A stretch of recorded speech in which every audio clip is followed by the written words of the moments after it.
গত বছর এই ময়দানে কোরআনের তাফসীর মাহফিলের আয়োজন করেছিলেন আমার নাইম ভাই সহ এলাকার তরুণ যুবকেরা। একটা কোরআনের তাফসীর মাহফিল তারা আয়োজন করেছিল, কিন্তু আফসোস দুঃখ কেন গোটা বাংলাদেশের অসংখ্য জেলায় আমির হামজা কোরআনের কথা বলতে পারল, এই ময়দানে কোরআনের কথা বলতে পারে নাই। কথা বলুন ঠিক না বেঠিক? আমার বন্ধুরা, হেরে যাবে ওদের হিংসা, জিতে যাবে আমাদের ভালোবাসা। এই বাংলাদেশে জালিম মুক্ত হয়েছে, ইসলামের পতাকা উড্ডীন হবে। আর সেই ইসলামের পতাকা উড্ডীনের এক মুহূর্তে আজকে মনসেবপুর পশ্চিম পাড়া যুবকেরা সেই আমির হামজাকে নিয়ে আবারও কোরআনের তাফসীর মাহফিল আয়োজন করলো। সুতরাং সেদিন অনেক জালিম বাধা দিয়েছিল, আজকে একজন জালিমকে খুঁজে পাওয়া যায় না। কথা বলুন ঠিক না বেঠিক?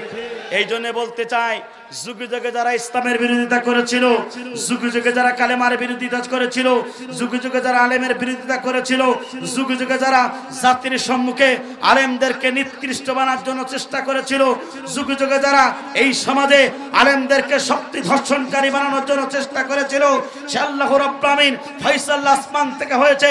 আজকে যাদেরকে ধর্ষণকারী, যাদেরকে কষ্ট দিয়েছিল, জুলুম নির্যাতন করেছিল, তাদের জবান থেকে তাফসীর মাহফিল শোনার জন্য আজকে লক্ষ লক্ষ জনতা কোরআনের ময়দানে, আল্লাহর কোরআনের জমিনে কোরআনের তাফসীর মাহফিল শোনার জন্য মুফতি আমির হামজার জবান থেকে কোরআনের তাফসীর মাহফিলে আসার জন্য নয়, শোনার জন্য লক্ষ লক্ষ জনতা হাজির হয়।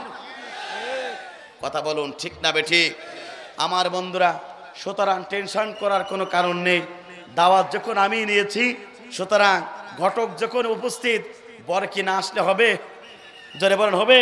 চিন্তা করা লাগবে না। কিছুক্ষণের মধ্যে, অর্থাৎ তিনি 12 বাজার পার হয়ে গিয়েছেন।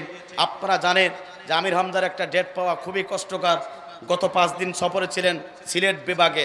আপনারা জানেন সিলেট 3 দিন ব্যাপী তাফসীর কোরআন মাহফিলের সমাপনী দিনে 11 তারিখে ডক্টর মিজানুর রহমান আজহারের আগ মুহূর্তে তিনি আলোচনা করেছিলেন।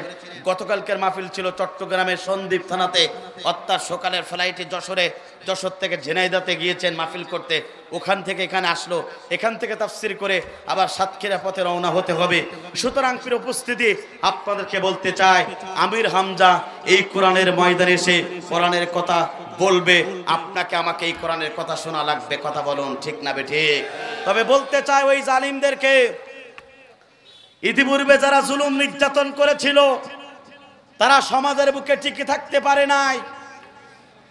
আর আলেমরা সমাজ থেকে পলায়ন করি নাই, আলেমরা সমাজের বুকে স্টিল কোরআনের পক্ষে, বিপ্লবের পক্ষে ছিল। কথা বলুন ঠিক না বেঠিক? সুতরাং আলেমরা পালায় না, আলেমরা জমিন ছেড়ে দেয় না।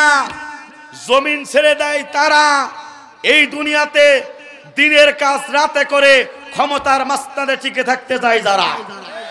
কথা বলুন ঠিক না বেঠিক? এই জন্য আপনাকে বলতে চাই, আপনাকে আমাকে সিদ্ধান্ত নিতে হবে।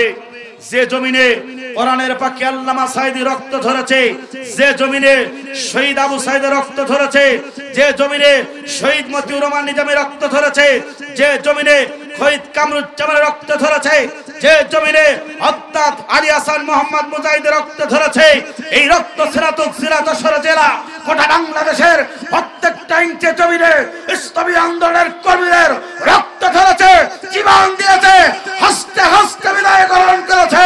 সুতরাং আল্লাহ রাসূল বলেন, যে জমিনে ইসলামের জন্য রক্ত ধরে, ওই জমিন থেকে ইসলামের পতাকা উত্তীর্ণ হয়ে যায়।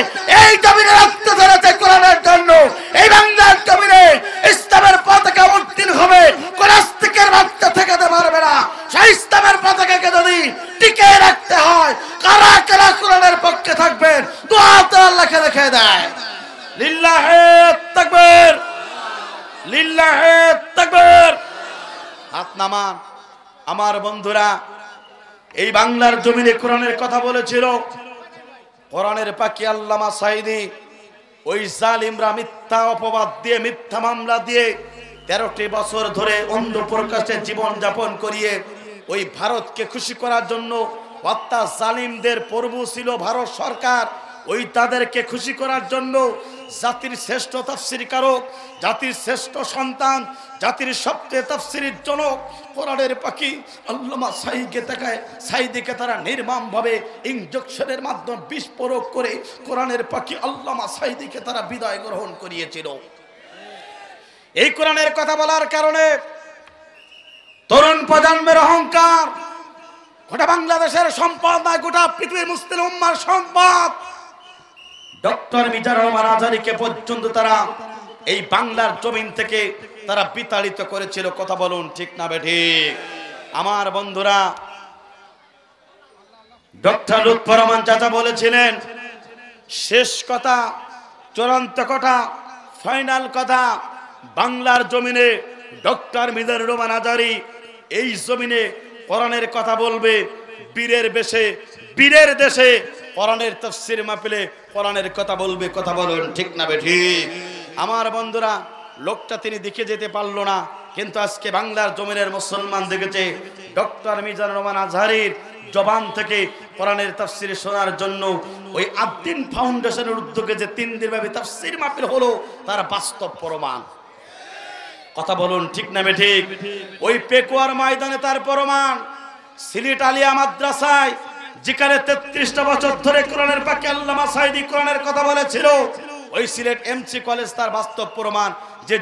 যে জমিনে অর্থাৎ ডক্টর মিজানুর রহমান আজহারী কোরআনের কথা বলেছিল, সেই অর্থাৎ যে জমিনে আল্লামা সাঈদী কোরআনের কথা বলেছিল, সেই জমিনে থেকে কোরআনের তাফসীর শোনার জন্য, ওই ডক্টর মিজানুর রহমান আজহারীর জবান থেকে কোরআনের তাফসীর শোনার জন্য লক্ষ লক্ষ জনতা দ্বারা একত্রিত হয়ে কোরআনের তাফসীর শুনলো, জাহান্নাম থেকে আলোচনা শুনলো। কথা বলুন ঠিক না বেঠিক? আমার বন্ধুরা, সুতরাং বলতে যাই, হেরে যাবে ওদের হিংসা, জিতে যাবে আমাদের ভালোবাসা। কথা বলুন ঠিক না বেঠিক? আমাদের ভালোবাসা দিয়ে আমরা এই জমিনে ইসলাম প্রতিষ্ঠার আন্দোলন করব। সুতরাং তিনি একটি বক্তব্য দিয়েছিলেন যে এক জালিম বিদায় হয়েছে, আরেক জালিম খাওয়ার জন্য বসে আছে। এই বক্তব্যটা দেওয়ার কারণে আমাদের এই সমাজে অসংখ্য মানুষ তারা অখুশি হয়েছে। কিন্তু বলতে চাই প্রিয় বন্ধুরা, এই কোরআন যদি থাকে, ইসলাম যদি বাংলার জমিনে যদি প্রতিষ্ঠিত হয়, এই জমিনটাকে দুর্নীতিমুক্ত হয়ে যাবে, শোষণ মুক্ত হয়ে যাবে। এই জন্য আপনাকে আমাকে সিদ্ধান্ত নিতে হবে, ডক্টর মিজানুর রহমান আজহারীর বক্তব্যকে নিজের গায়ে না লেগে ডক্টর মিজানুর রহমান আজহারীকে ভালোবাসুন। ডক্টর মিজানুর রহমান আজহারীকে গোটা পৃথিবীর মুসলমান ভালোবাসে। আর আপনি তার জাত ভাই হয়ে যদি ডক্টর মিজানুর রহমান আজহারীকে ভালোবাসতে না পারেন, তাহলে বিশ্বাস করুন আপনার মতন সবচেয়ে নরধম বান্দা আসমানের নিচে জমিনের উপরে আর একজন হতে পারে না। কথা বলুন ঠিক না বেঠিক? সুতরাং মিডিয়ার মাধ্যমে গোটা বাংলাদেশের প্রত্যেকটা ইসলাম প্রেমিক, কোরআন প্রেমিক, প্রত্যেকটা মুসলমানদেরকে লক্ষ্য করে বলতে চাই, ডক্টর মিজানুর রহমান আজহারী কোনো দলের প্রোডাক্ট নয়। ডক্টর মিজানুর রহমান আজহারী কোনো দলের সম্পদ নয়। ডক্টর মিজানুর রহমান আজহারী হচ্ছে বাংলাদেশের সম্পদ। ডক্টর মিজানুর রহমান আজহারী হচ্ছে ইসলামের সম্পদ। ডক্টর মিজানুর রহমান আজহারী হচ্ছে বাংলাদেশের অর্থাৎ এই কোরআনের একজন মুখলেস দায়িক। সুতরাং আসুন আমরা ডক্টর মিজানুর রহমান আজহারীকে নিয়ে আমরা টল না করে, তাকে নিয়ে ষড়যন্ত্রে লিপ্ত না হয়ে, বাংলাদেশের সম্পদ হিসাবে ডক্টর মিজানুর রহমান আজহারীকে বুকে আগলে রেখে তিনি বাংলার জমিনে কোরআনের কথা বলবে। এই জন্য শোনার দরকার আছে না নাই? জোরে বলেন আছে না নাই? আমার বন্ধুরা, এই জন্য আমি আমার অসমাপ্ত আলোচনা এখানে শেষ করব। আজান হবে, নামাজ হবে, নামাজের পরে সামান্য একটু সময় পাবো। অর্থাৎ আমির হামজা এই ময়দান এই রাস্তা দিয়ে আসবে, এখান থেকে ডাইরেক্ট মঞ্চে আসবে, আলোচনা শুরু করবে। তিনি বাসাও যাবে না, কোথাও যাবে না। এজন্য আপনারা খুশি না বেজার? জোরে বলেন খুশি না বেজার? আমরা কর্তৃপক্ষ আমাকে অনেকবার বলেছে যে আমরা সময় নষ্ট করতে চাই না, আমরা তাফসীর কারকের কাছ থেকে কোরআনের কথা শুনতে চাই। সুতরাং প্রিয় উপস্থিতি, আপনাদেরকে টেনশন করা লাগবে না। যথা সময়ে তিনি মঞ্চ আসবেন এবং আপনাদের সম্মুখে কোরআনের কথা বলবেন। তবে আপনাদের কাছে কমিটির পক্ষ থেকে একজন কোরআনের দায়ী হিসাবে আপনাদের কাছে এতটুকু আপনাদের কাছে আহ্বান জানাবো যে আপনার এই ক্যামেরা যারা টানায় এদের সাথে বেয়াদবি করবেন না। শুধু এতটুকু আপনাদের কাছে আমার অনুরোধ। কারণগুলো হলো যে আপনারা এখানে 50,000 লোক হবেন, কিন্তু 50 লক্ষ মানুষের সম্মুখে আজকের এই মনশেবপুরী আলোচনাটাকে পৌঁছাই দেবে যার মাধ্যম হলো এই মিডিয়াগুলো। কথা বলুন ঠিক না বেঠিক? এই জন্য আপনারা তারা টাঙিয়ে নিজ নিজ দায়িত্ব বসে যাবে। আপনাদেরকে উদাত্ত আহ্বান জানাচ্ছি, নামাজের পর আলোচনা হবে, সুতরাং আপনাকে বিশৃঙ্খলা করবেন না, নিজ নিজ জায়গায় আপনারা বসে যাবেন। উদাত্ত আহ্বান জানিয়ে অসমাপ্ত আলোচনা এখানে শেষ করলাম। ইনশাআল্লাহ বাকি নামাজের পরে আপনাদের সাথে আবারও কোরআনের কথা বলার জন্য হাজির হব। ভালো থাকবেন, সুস্থ থাকবেন। আসসালামু আলাইকুম ওয়া রাহমাতুল্লাহি ওয়া বারাকাতুহু।